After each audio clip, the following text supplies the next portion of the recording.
রাজ্য সড়কে চাপচাপ মাটি, বৃষ্টি হলেই চরম সমস্যা বাইক সহ অন্যান্য যানবাহনের। যে কোনো মুহূর্তে ঘটতে পারে বড়সড় দুর্ঘটনা। তাই পশ্চিম মেদিনীপুর জেলার পিংলা থানার পক্ষ থেকে মাইকিং করে জানিয়ে দেওয়া হলো, ধান কাটার মেশিনের জন্য রাস্তায় কাদামাটি ভর্তি হয়ে যাচ্ছে। এতে সাধারণ মানুষের সমস্যা হচ্ছে। ফলে যারা এই কাজে যুক্ত রয়েছেন তাদেরকে রাস্তা পরিষ্কার করে দিতে হবে শীঘ্রই, নচেত আইনানুগ ব্যবস্থা নেওয়া হবে। এছাড়াও পথ চলতি সাধারণ মানুষকে জানানো হয়েছে, পিচ রাস্তার ওপর এই ধরনের গাড়ি চলাচল করলে অতি সত্বর নিকটবর্তী থানায় তা জানাতে। পিংলার বিভিন্ন এলাকায় এই মাইকিং করা হচ্ছে। কি বলা হলো পুলিশের তরফে দেখুন। বিশেষ ঘোষণা মনোযোগ সহকারে শুনবেন।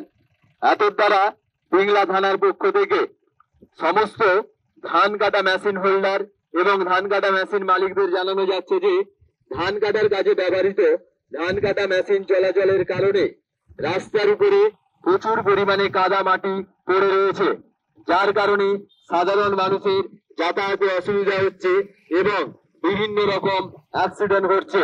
তাই সমস্ত মেশিন হোল্ডার এবং মেশিন মালিকদের জানানো যায় যে পিচ রাস্তায় পড়ে থাকা কাদামাটি অতি সত্বর সরিয়ে ফেলতে হবে, অন্যথায় আপনার বিরুদ্ধে আইন অনুরূপ ব্যবস্থা গ্রহণ করা হবে।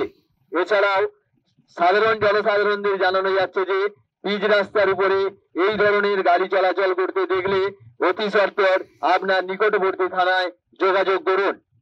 পিংলা থেকে নিজস্ব প্রতিনিধি রিপোর্ট, এনএম নিউজ। আরও খবরের আপডেট পেতে সাবস্ক্রাইব করুন আমাদের ইউটিউব চ্যানেলটি আর বেল আইকনে ক্লিক করুন নোটিফিকেশনস পেতে।